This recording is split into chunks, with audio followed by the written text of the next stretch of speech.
All right, good afternoon. Good afternoon. I call to order the Lynchburg Planning Commission meeting for December 12th, 2018. Thank you all for coming. Before we start, we have a new staff member. We can get introduced, please. Yep. Members of Planning Commission, I'd like to introduce you all to Victoria Glasgow. She comes to us as a recent graduate of UVA. We have had her on staff for about 4 weeks, maybe a month, yeah. And so she'll be coming to you for some items here and there as we transition her more and more into the position. So we're very excited to have her, and she's going to be presenting an item to you today. Great. Well, welcome aboard. Happy to have you.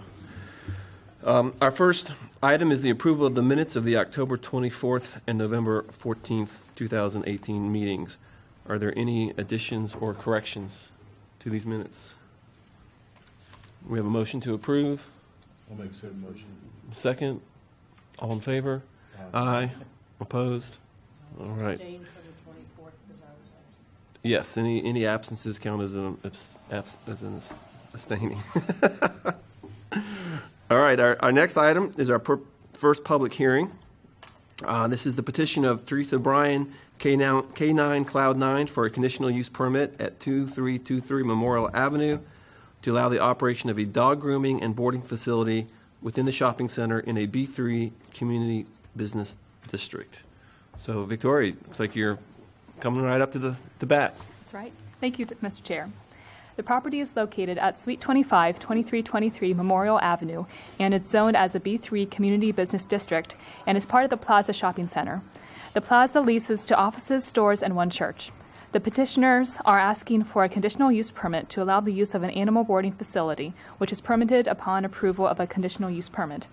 The current zoning allows for pet and supply uses by right. The future land use map recommends mixed use for the area, which is zoned for a mix of uses, carefully planned so as to mitigate any potential land use conflicts. There would be no substantial changes to the site itself. Approval of the conditional use permit would not change the underlying zoning, which would continue to allow other commercial uses in the future. The city's TRC reviewed the conditional use permit on November 20th, and their comments have been addressed. The Planning Division recommends approval of this petition. Great, thank you. And just as reminders, we start the public hearing about the time limits. Never an issue. We always encourage folks to be able to get all of their concerns vented, but we are looking at 10 minutes for petitioners and groups and 3 minutes for citizens. So who's here to speak on behalf of this petition? If you could state your name and sign in. Yes. Thank you. My name is Teresa Bryan, and this is Dr. Genevieve Neal. And we would be happy to take your 10 minutes to describe our project to you if that's what you would like. Yep, if there's anything you want to add, you're more than welcome to. Okay. I have been a veterinarian in Lynchburg for the past 18 years and had a practice for 13. And there's a significant need for dog boarding, dog daycare, training, and all-inclusive dog facilities in our area. So pretty much now we have a lot of non-traditional families where both members of the household are working and their pets are members of the family. And a lot of these pets need care during the day, so they're not destroying their people's homes or getting in trouble, and they get training. Many people go on vacations, go out of town, need to board their animals. And currently within the city of Lynchburg, there are no boarding facilities. Our facility is going to be safe, clean, and effective for these people so that they can bring their dogs there. We're also going to have some other special events and veterinary care associated with the facility. Right, because today's dog owner has greater expectations for the type of facilities where they're taking their dogs. Our ideal customer will be an employed professional who considers their dog part of the family. While some dog owners still believe you can put your dog outside on a leash, our customers are going to be considering specialty food, clothes for their dogs, matching leashes and collars, and that type of thing. So right now, the facilities that are available in the counties surrounding Lynchburg are pretty outdated. They have very old equipment, staff that really isn't very educated for training needs and daycare needs. So many people currently are traveling outside of the city 20, 30, or 40 minutes to take their dogs there. So with a centrally located area, we would be much more convenient for people to bring their pets. So our solution is comprehensive as an all-inclusive dog facility. We will have 100% supervised dog daycare. We're going to have a senior dog lounge for the old boys who don't want to play with the young dogs anymore. It's going to be adorable. We're also going to have luxury boarding as well as standard boarding. We're going to have a DIY dog wash, but if you don't want to wash your own dog, we can have one of our staff members also assist you. And access to veterinary care. And Genevieve did also mention special events like training, parties, and yeah, that's it. So pretty much all of these things are going to be benefiting dogs and owners within the Lynchburg area. It's going to allow them to bring their pets to a stress-free area that's clean, and they're getting individual attention. So pretty much we all know if dogs are happier in their homes, the owners are happier too. And we love this space because it's really hard to find 10,000 plus square feet in the city of Lynchburg, and that's the community that we want to serve.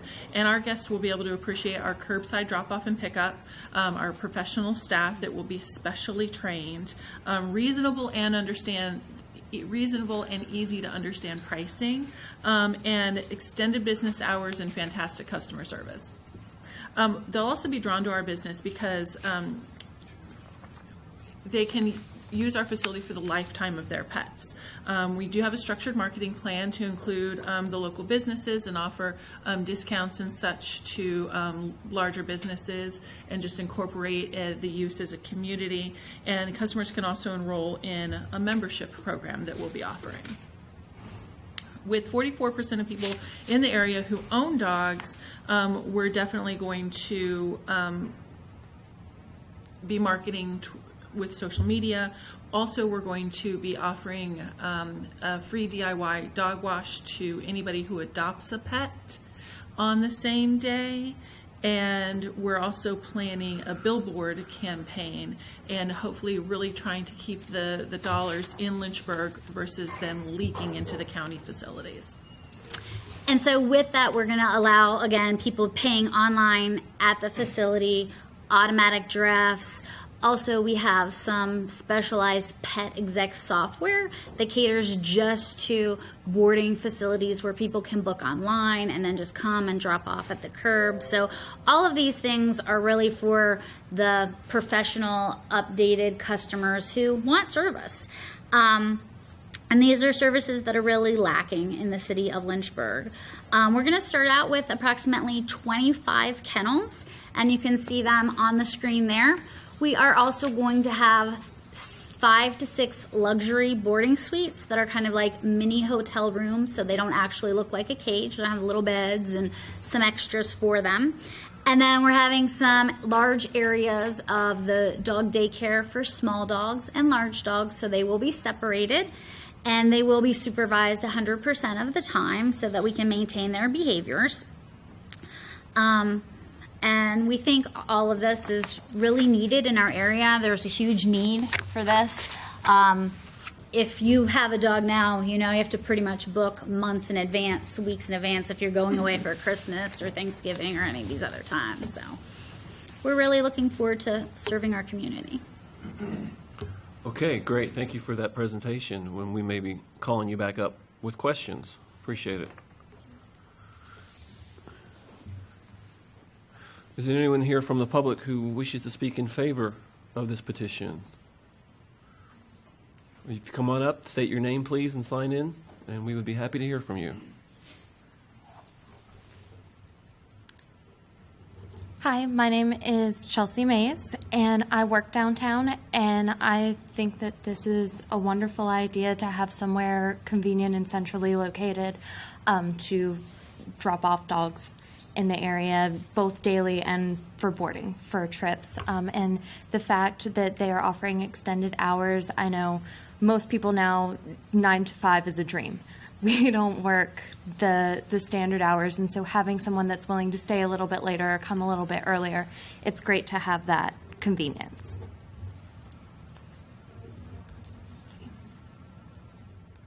Sorry. No, that's fine. Take your time.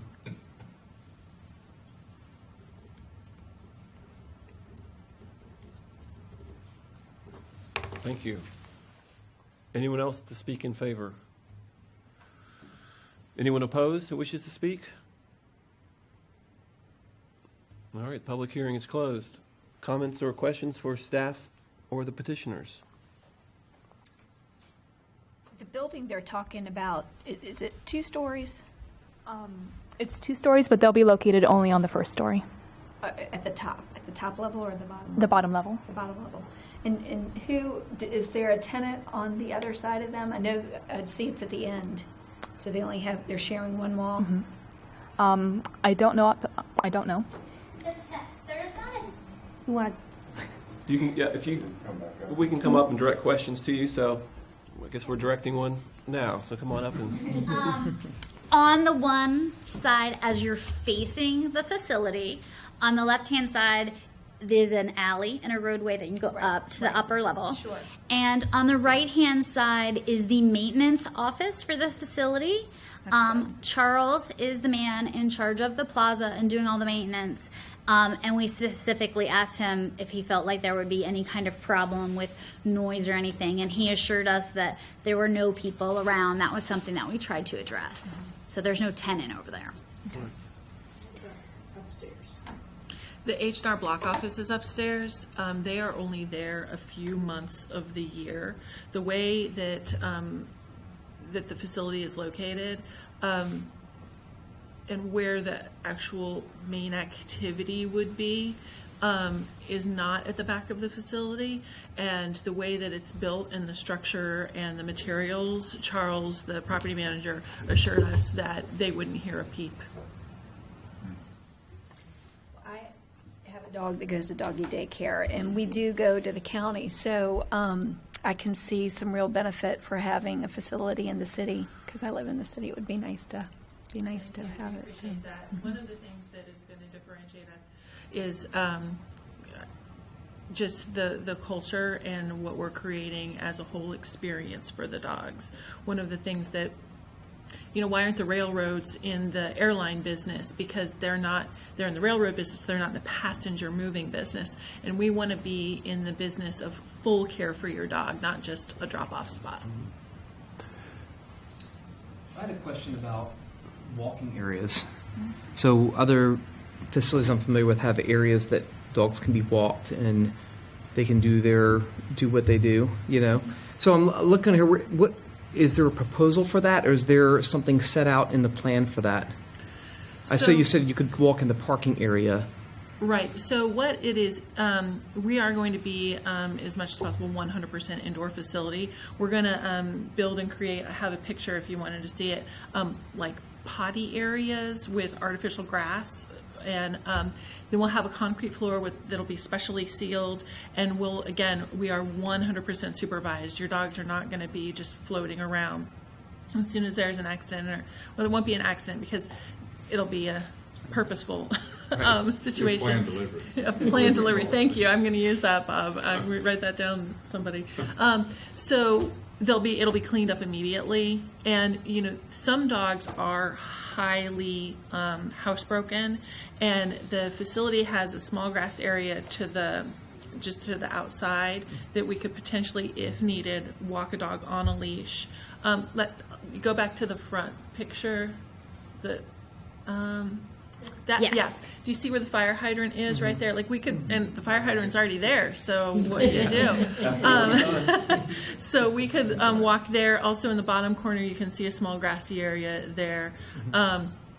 So the thought process is, because we are going to have curbside drop-off and pick-up available if somebody were to drop off their dog, our staff would come out. We could potentially walk them over there because we know dog behavior. They like to, we're someplace new, we got to do this. But then the facility, they will be allowed to use,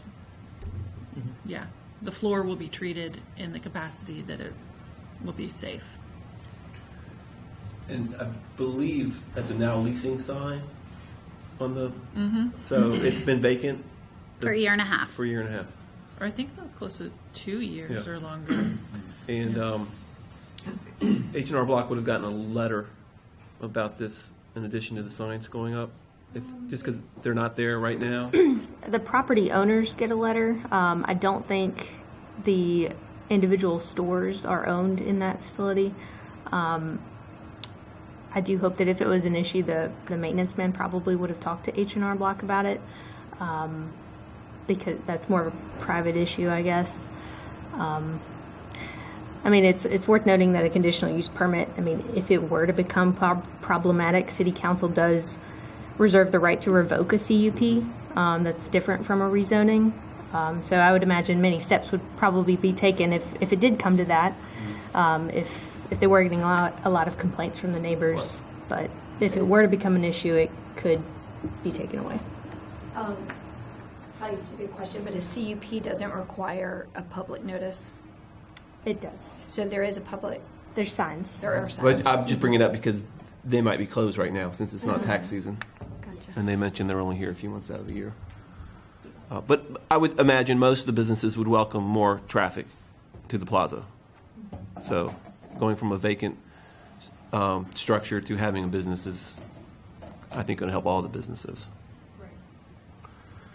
The only, I mean, tied to that, the only other thing that I would ask is the facilities I've seen like this, and oh, by the way, first one I ever saw, I thought it was the dumbest thing I ever heard. I looked back today and there were like 6 of them. So all the things I was concerned about, like what I'm getting ready to ask, is not a problem.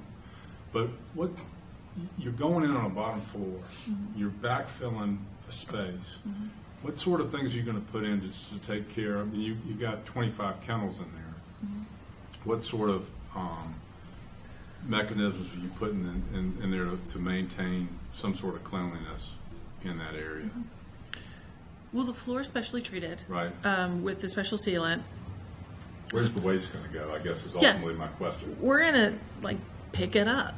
There's In the dumpster outlet. Yeah, there's several dumpsters on site. So we'll have a dumpster in each of the, we'll have trash cans all over the place.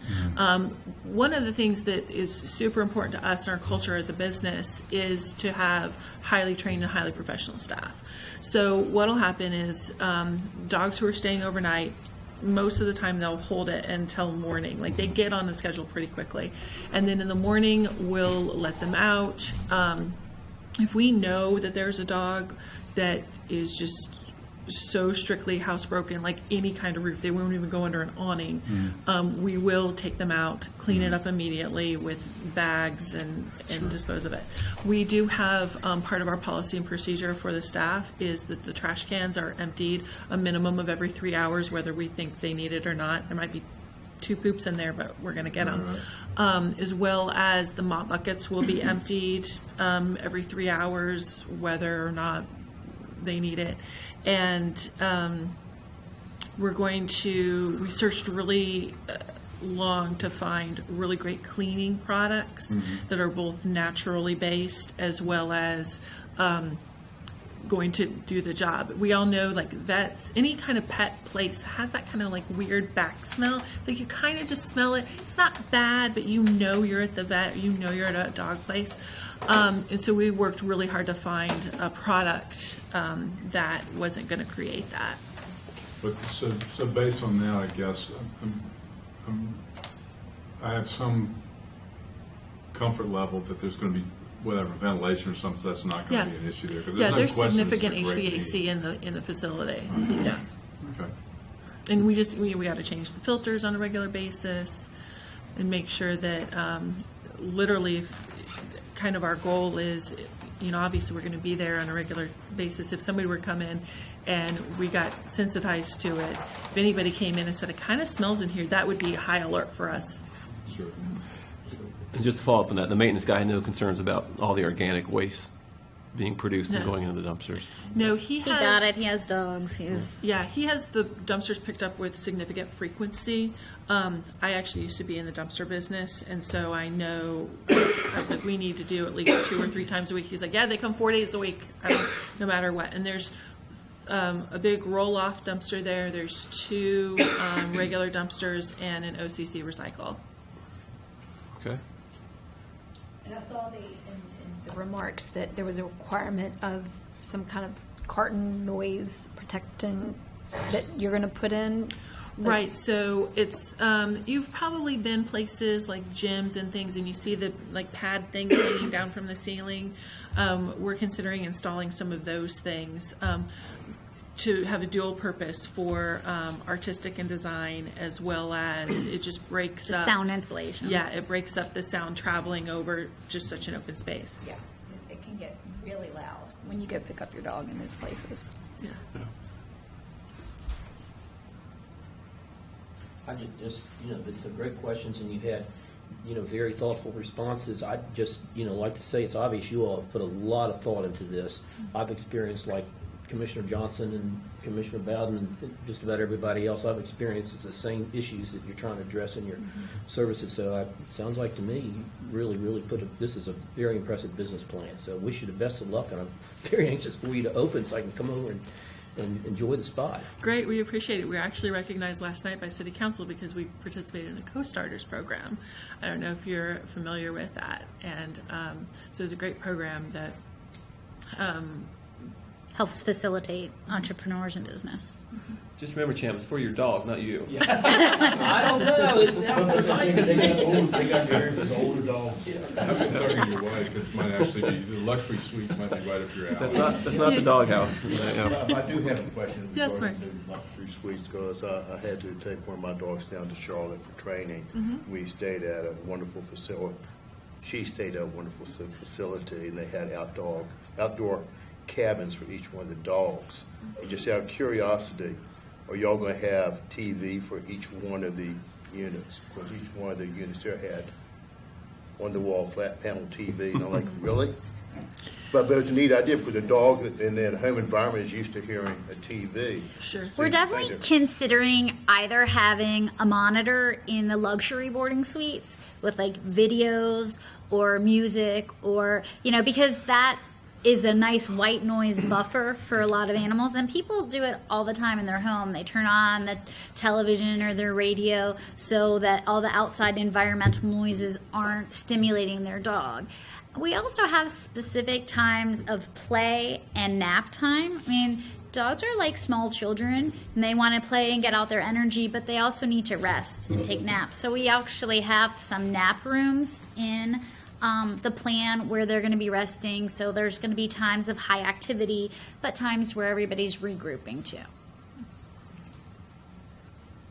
Looking forward to visiting, might see Chandler. Yeah. Well, and for me, also a big part of it is just taking an empty building Yeah. and putting a business in it. Yeah, So I appreciate I'm always- it was really hard for us to find the square footage, and That didn't need a ton of work. Yeah, so I'm always a big fan of revamping. thank you. Any other comments or questions? So, is there a motion? I'll move that it be drafted accepted as drafted. A second? I'll second. All in favor? Aye. Opposed? All right, we are recommending approval to City Council. So Thank good you luck very with much. them and with the business project. Thank you for coming. Thank you. Wife will drop me off as soon as possible.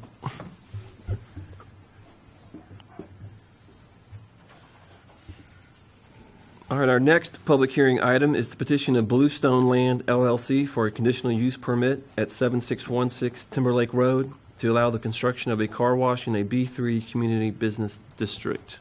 Rachel, you taking this one? Yes, thank you, Mr. Chair, members of Planning Commission.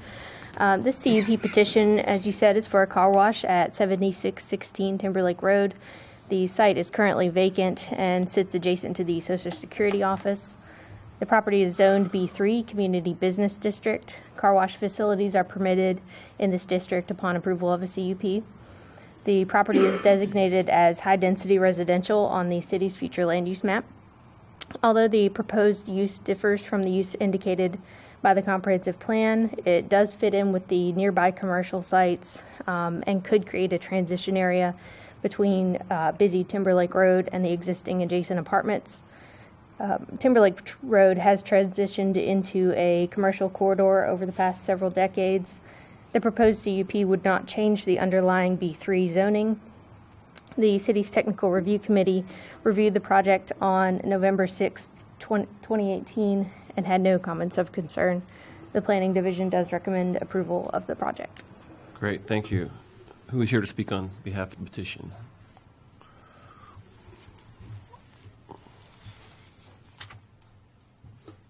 My name is Scott Hamry.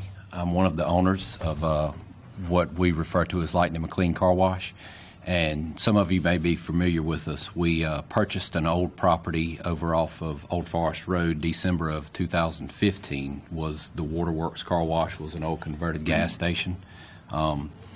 And with the approval of Lynchburg, obviously tore that building down and built a new car wash there. It's located in the bottom, kind of between the Walmart and the McDonald's, if you will. By the way, I'm sorry. I've got my realtor, Tom DeWitt, with me, and also the man working on the site plan you see there, Bill Berkeley. If you have any questions, they'd be glad to help answer, or any that I can't. But basically, we ran the old wash on Old Forest for a year under its existing building and everything like it was while we went through the process with Lynchburg to get everything approved for the new site. Since then, we've just grown fond of Lynchburg, and so when we started looking for a site to build another car wash, honestly, everything with the city has been accommodating compared to what we've seen in other places. Staffing has been sort of nice. I tell people I'm from the outside the Durham, Raleigh, North Carolina area. That it's funny because there's still a very small town feel, a politeness and a courteousness that comes with a lot of the patrons of the car wash. And so we just began looking for another site with suitable demographics, and what we're looking to do is build another wash very similar to the one on Old Forest Road. Slightly different building, but otherwise pretty much the same thing, an express wash. So. Okay, great, thank you. Yes, sir. We may be calling you back up for some questions. Yes, sir. Did you actually sign the sheet? I haven't yet. Okay, you can take a moment and do that. Okay. Thank you.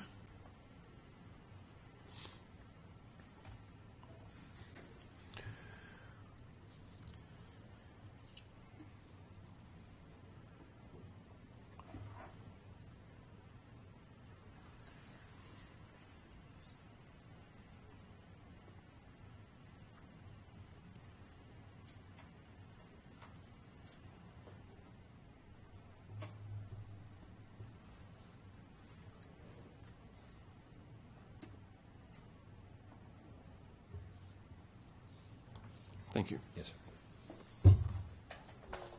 Is there anyone here from the public who would like to speak on behalf or in favor of this petition?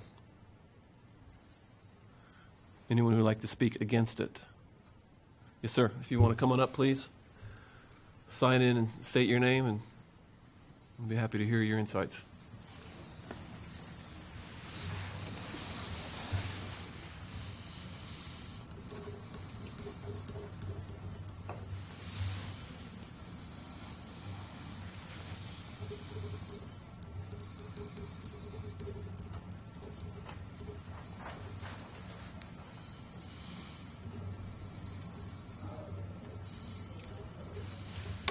Okay. My name is Rick Jones, and I own the property directly across the street from what I can tell this car wash is proposed to go. I own Lynchburg Computers, or LCS. We have an engineering business.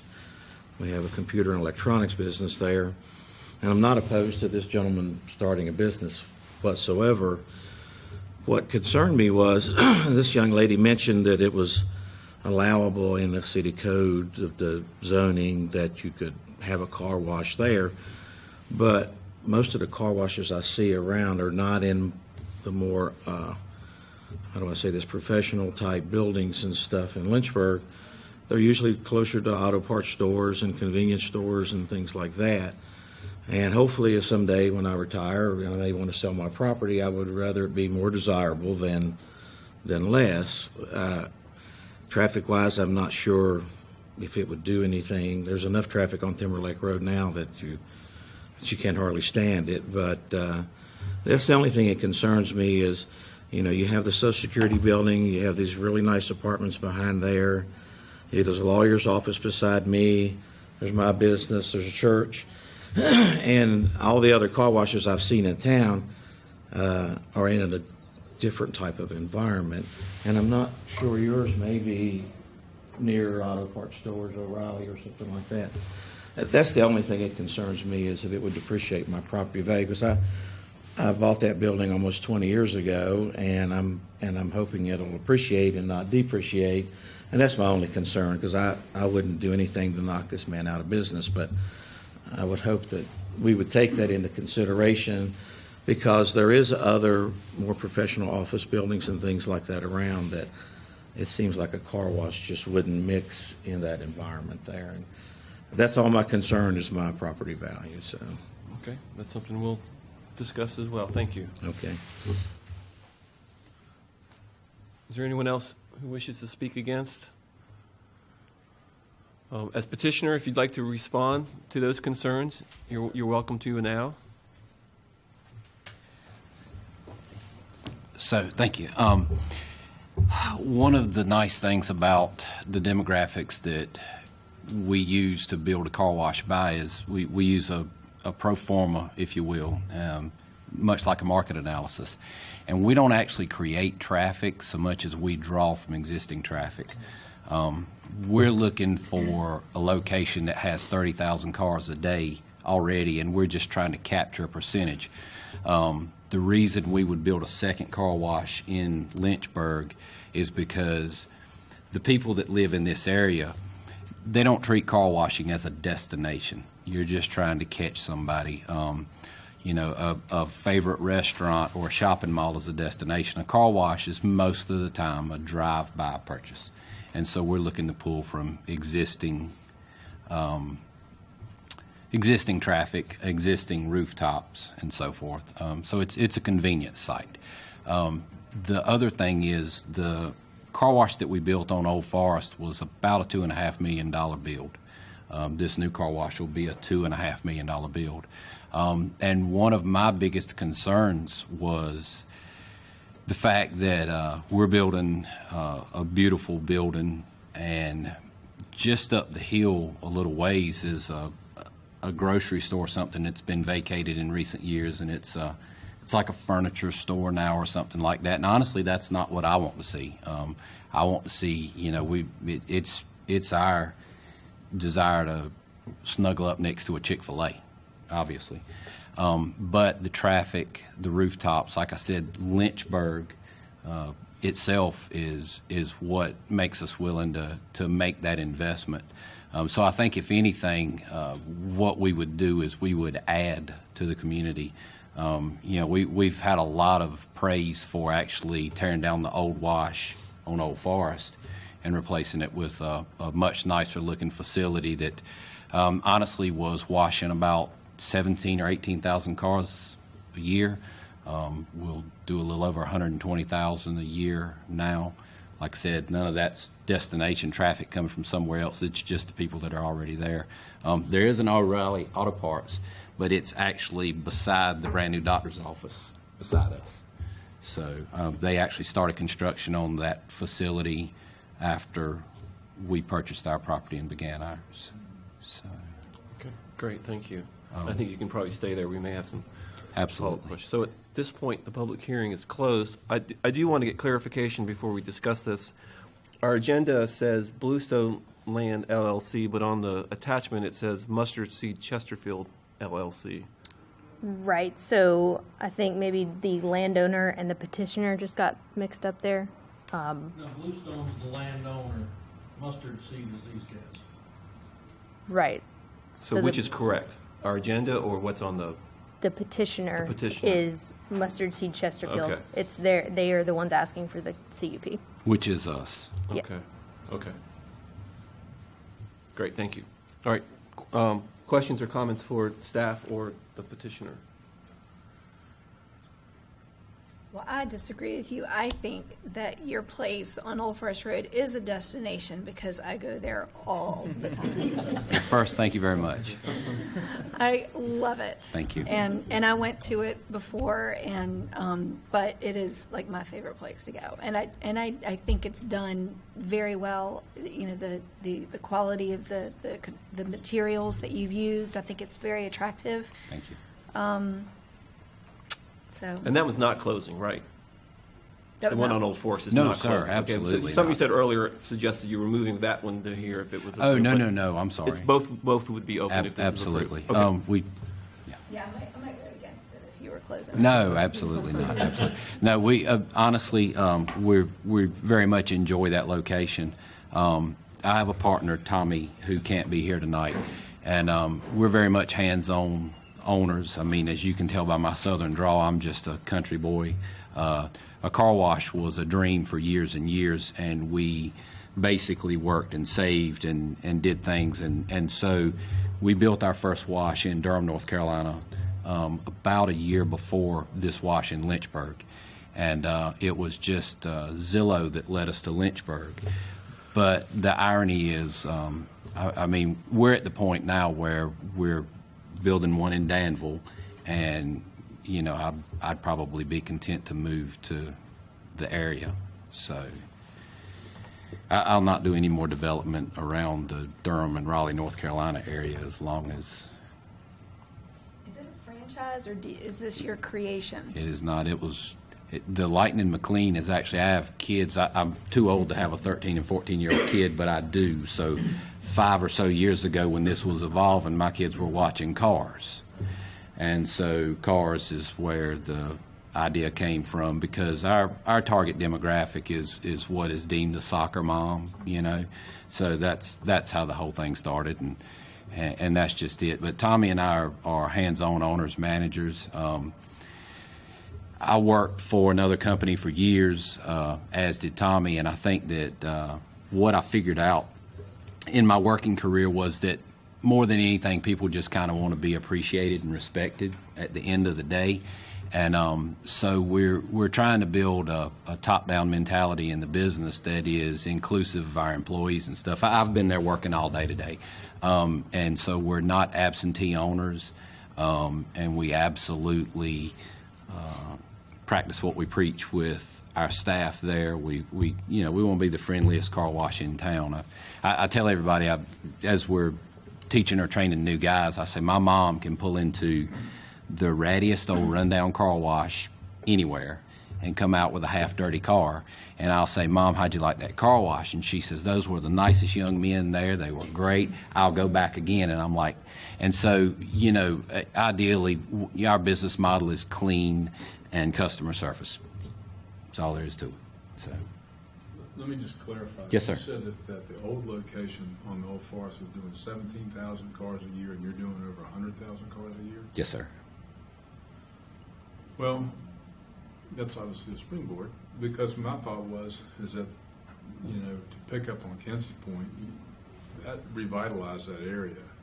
And, you know, I appreciate your concern as well, but I think that kind of excitement, for lack of a better phrase, is probably good for everybody up and down that corridor. Thank you. And so you've had the store in North Carolina for now, what, about 3 years, 4 Yes, sir. years now? Yes, sir. We actually purchased Old Forest before we finished construction in Durham. Right. So based on those numbers, and granted, we're looking at growth over, you know, year on year for new stuff, but I'm still thinking that's a sustainable business, and that's to me a hard driver up and down that area. Yes, sir. And it'd be nice to have something that stayed, because there's been a lot of stop and go up and down Timberlake. So I think that makes a lot of sense. It's funny. It's very counterintuitive, because my expectation when we started this was you open a car wash, you have a grand opening, everybody pours in, and then you taper down.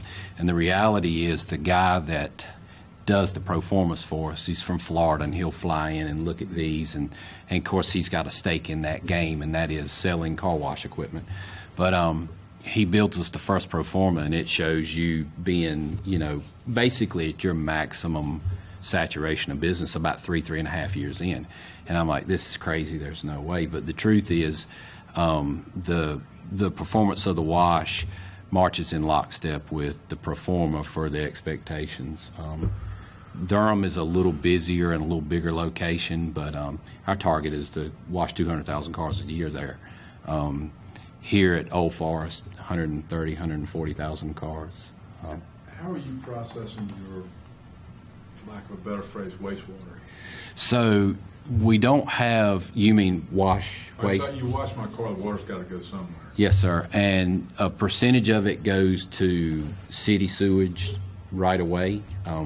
The irony in it is we spend a lot of money on city water, and you know how sewage or waste is taxed. So we pay based on those metrics.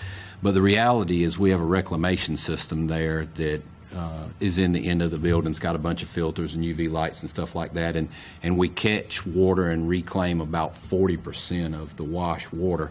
And it's done a couple of ways. Obviously, the very first water that hits the car you don't want to catch because it's the dirtiest. It's what's got the brine, or it may even have oil. So it goes through oil water separator, it goes to city sewer.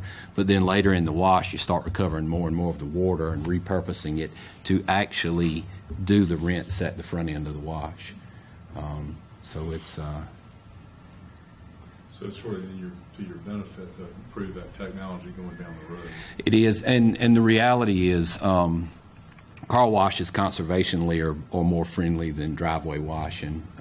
We may use a little more water per car initially, but what we release on the ground and into the environment and so forth actually is, zero compared to a driveway wash. So. How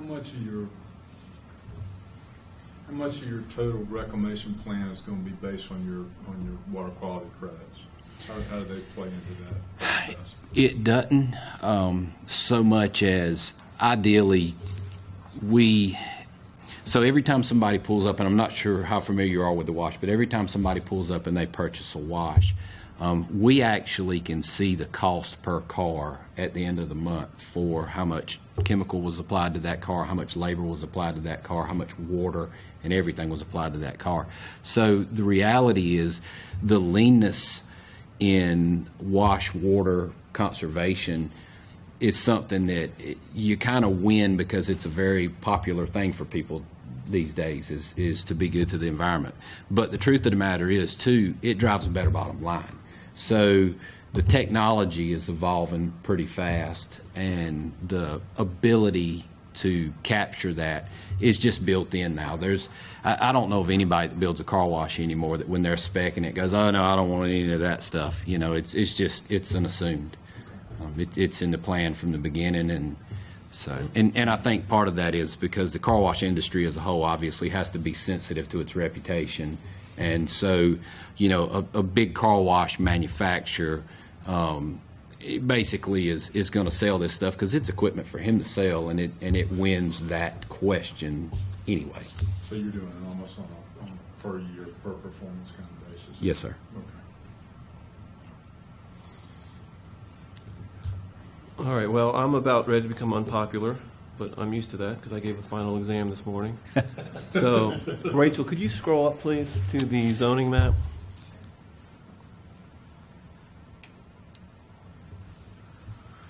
So there's a lot of business zoning, a lot of B3 along the right-hand side of the road especially, and across the road to the west. And then scroll down one page to the flume. And what we have here is a lot of residential to the right of the map, institutional over to the west. There is some neighborhood commercial. But the flume and the zoning map are way out of sync with each other. Part of that reason is because we have been approving or recommending approval for a lot of development along Timberlake. And I actually agree with the comments by Mr. Jones that we're changing the character of this area and we're not following the guidelines of the future land use map. And we're some of our biggest complaints have been with the Timberlake Road development projects. And so I'm not against this project per se. What I am against is what we're doing to this area. And at the very least, I don't think we necessarily want to change the future land use map because we're doing all these piecemeal changes, but I think we're not showing what this area is supposed to be. And so I have big concerns about that. Well, my only question, and I don't disagree with you. My question would be, if we look at the slide above, the zoning that's shown there, Rachel, is existing businesses and existing properties, correct? That's correct. So I think the question is not, it's more of, do you feel like the zoning should match the flume, or do you think the flume is wrong Well, that's always based the on the question. zoning? Yeah. Again, it depends on who you ask. A lot of our citizens are saying the zoning should match the flume. Developers are saying the opposite. We've been pushing towards getting away from the flume. And if you read some of the history of this area, and I didn't match up addresses exactly, but whatever the radius that you guys look at for history, there's been at least 2 rezonings from residential to business. There's been some other things, some a CUP, and so it's moving us away from the flume. And yeah, the bigger question I think needs to be raised is, what is our goal for Timberlake, especially for this region?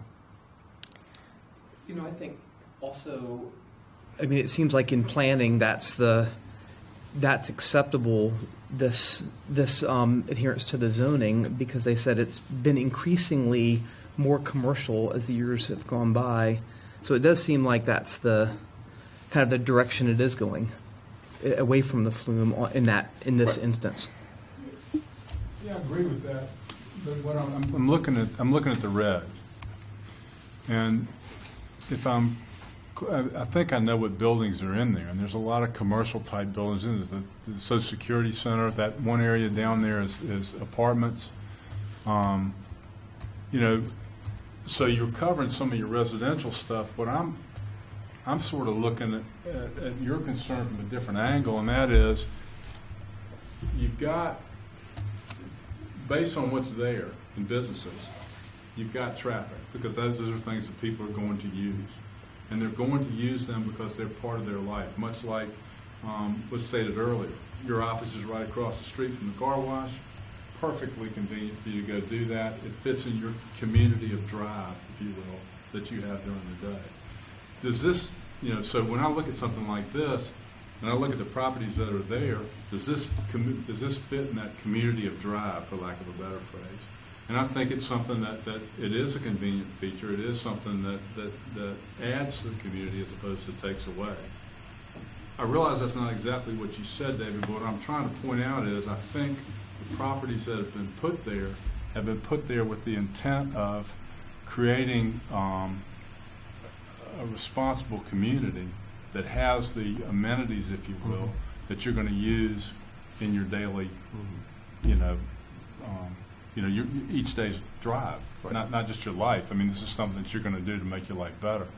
And I don't know necessarily that, with that in mind, that I appreciate the difference in the zoning map versus the flume, but I think this is closer to the flume in reality.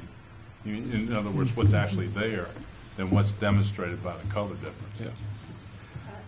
Yeah. I wonder why the flume is the way it is. I don't understand why we have the flume with so much residential right up against the highway. Though, yes, you can see in the aerial that there are apartments right up against the highway. Obviously, business use is much more sensible to have on the highway.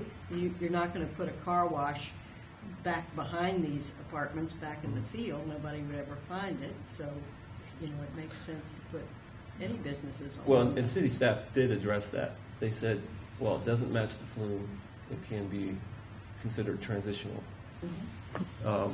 And to argue against myself, this is a CUP request, not a zoning request. But I still express concern when we're that far off from the flume. And part of the reason we're that far off is because of changes that have been made when you look at the history of this region. So that's just a concern that I have.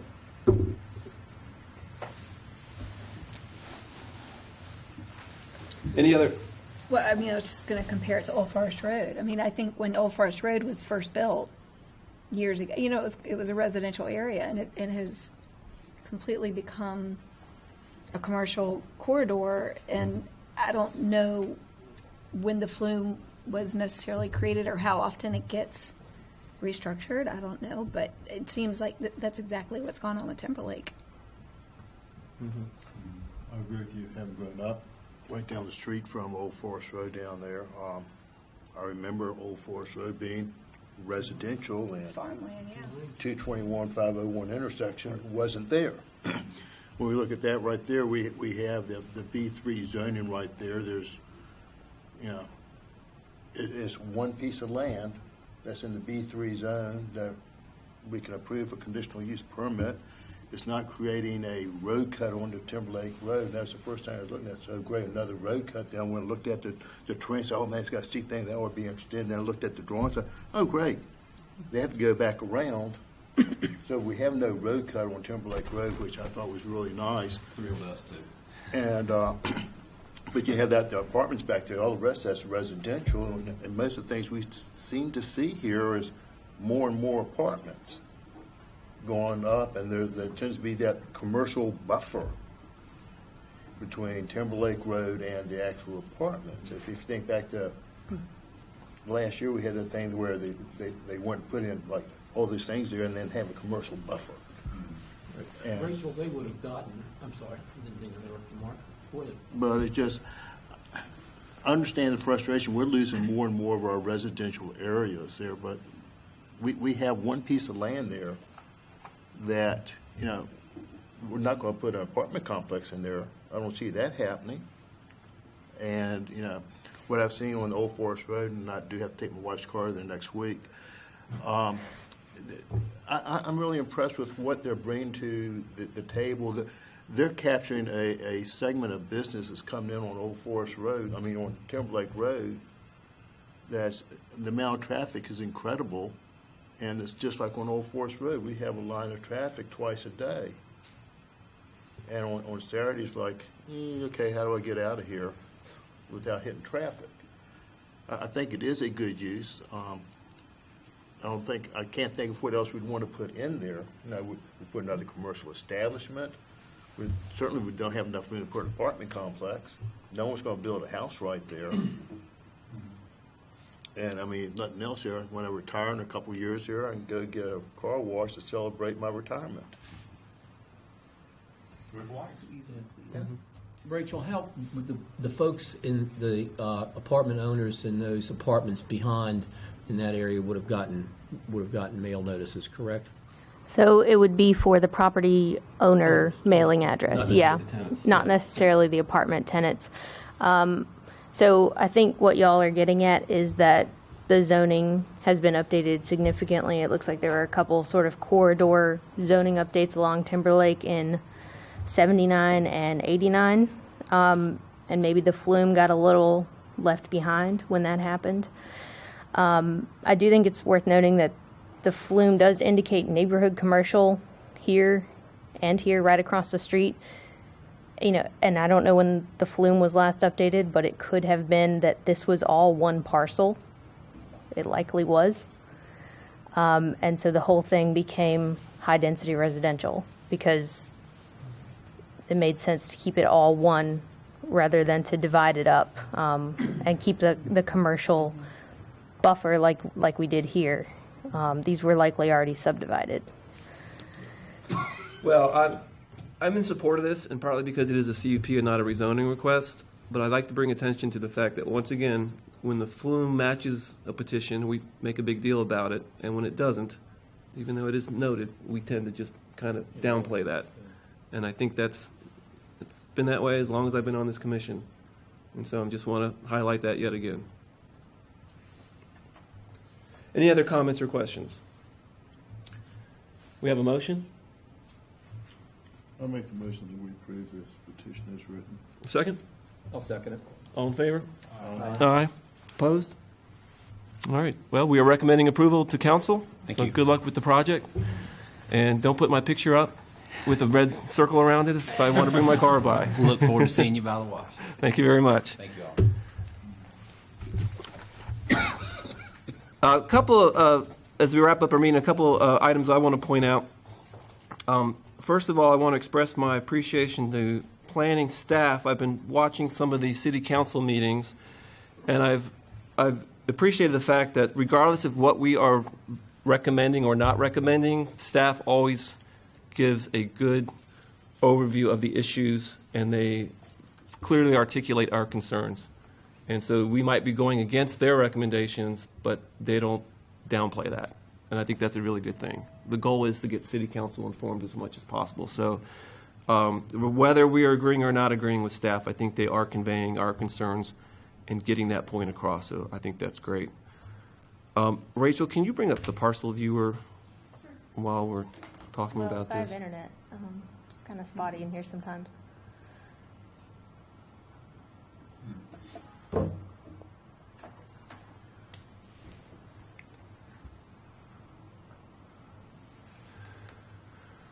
So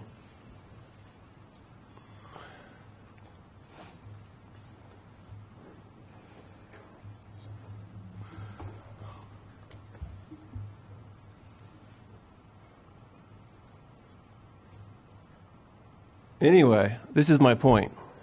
I have internet access, but the past few meetings, I have not been able to bring up the Parcel Viewer. And that's frustrating when we're having discussions on zoning and future land use map. Okay. So Is it giving you an error? it just Or- won't load. Okay. And that's happened. And the last meeting, Ann couldn't bring it up either. Mm-hmm. I don't know whether they're doing maintenance on Wednesday afternoons, but it's not been working. Okay. And when we're having discussions on this, I think it's important that we have access to the Parcel Viewer. Yeah. Okay, public access, and that's not good. Yeah, and I don't know whether it's the iPads or whether that's why I wanted to see if it would work on a laptop. But it's been that way for the past few meetings, Okay.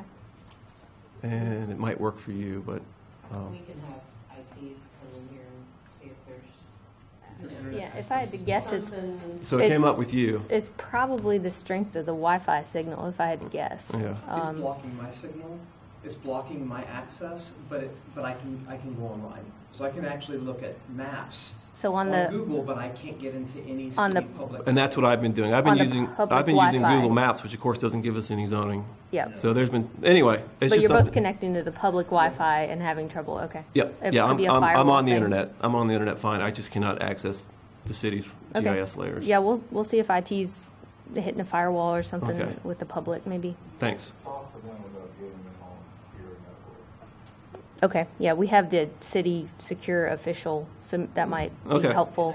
And it's not a big deal. It's just I've noticed it coming. No, the yeah, past you few times. you should have access to it. Finally, from my perspective, we don't have a meeting the day after Christmas. Our next meeting is not until January 9th.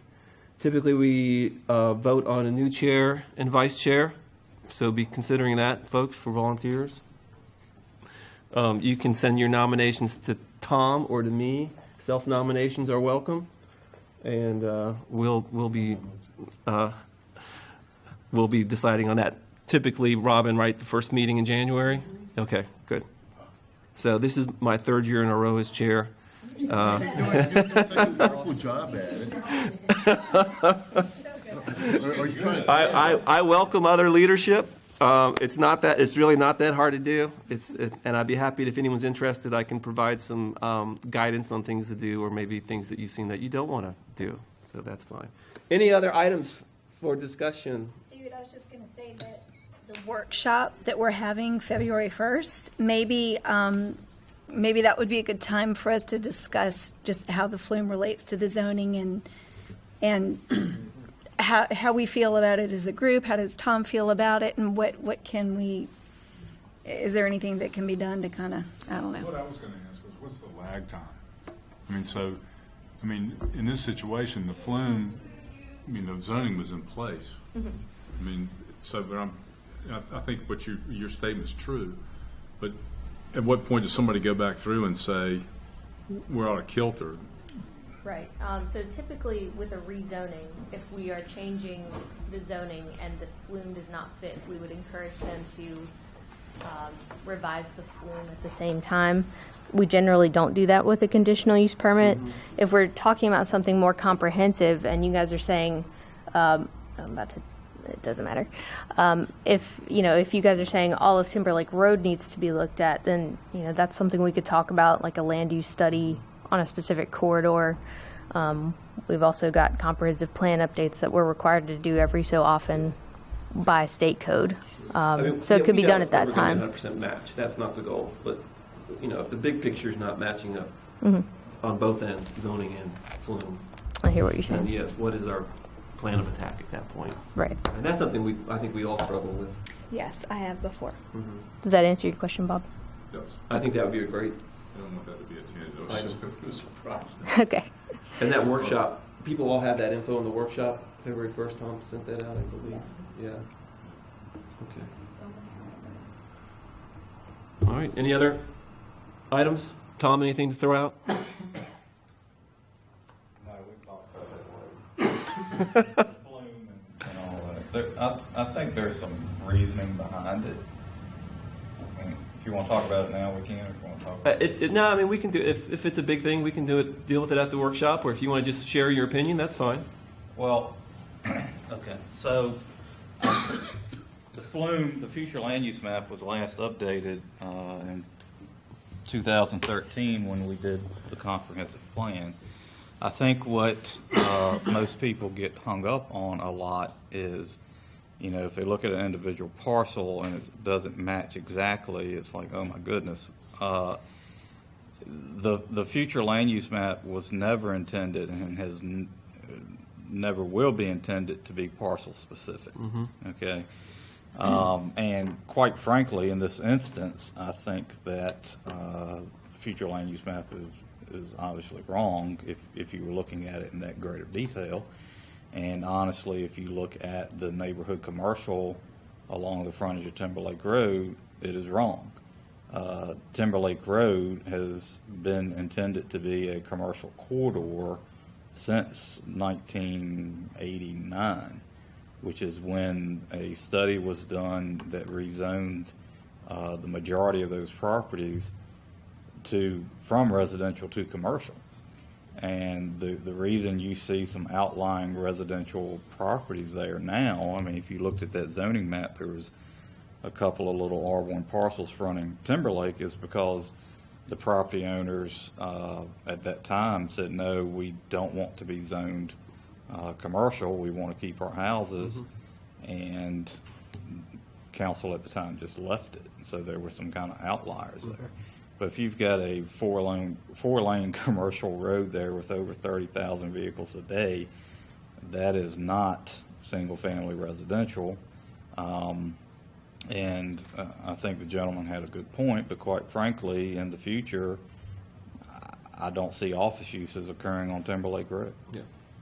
So I see those being changed. So, you know, actually we are due for at least a review of the comp plan. It's been 5 years, so we'll probably try and get at that next year, and we might need to get in there and look at the flume in a little bit greater detail. But you know, it's very generalized, and I don't think you need to read into it at a parcel level.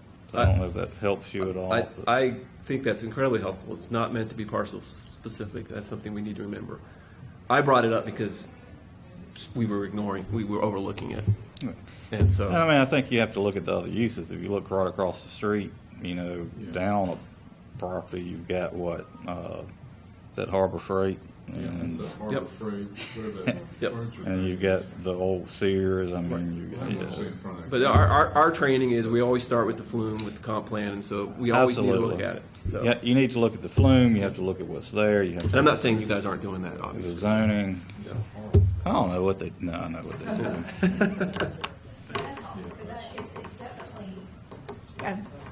I've been challenged a few times thinking, you know, I don't understand, you know, why the flume doesn't match with. So that helps a lot to hear your thoughts. Well, it's good. That's my only question to Tom is that I appreciate all that, but you know, if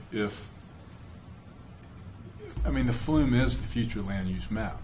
It is a guide. It's a guide, but there's obvious that there's going to be a commercial buffer, or for whatever you want to call it, that goes up and down Timberlake Road, goes up and down Old Fort, it goes anywhere where you've got any meaningful traffic. And I guess, you know, sorry, Dave, I'm going to pick on you. I don't know that I necessarily agree, but also it's hard for to listen to somebody come in here and say, here's what we bought into, and have us bring up the flume and go, this is what our ideal direction would be, and yet we haven't paid any attention to it at all when that property was all in place when that flume was last approved. Maybe we can retitle the flume the FLU, the future land use guide, or the FLUGS, the future land use suggestion. And I'm not asking, and I'm not saying from this, my question earlier about process was, I'm not asking people to go back and color it in every time we change one. That's ludicrous. But if we're obviously, I mean, that's several years off. That's at least one update off. Well, and I'm just wondering, my question is not this right or wrong. My question is, should that be something that's in the process, or? I think the point is, what it really comes down to is that the commission is doing exactly what it should be doing, because if you hadn't questioned it, right, that would have been the problem. If you hadn't have said, why is this multifamily, showing high density residential, but then you have to kind of get in, you have to, start thinking about it, which you did. And if you think about it, the property is already zoned to B3, right? So, they could come in and build a gas station by right. They could come in and build a McDonald's by right, or a lot of different uses by right. So you kind of look at what's there. You kind of have to take into consideration that all that property behind there and, adjacent to it are these apartment complexes, and probably when the map was drawn, they just drew this blob, right?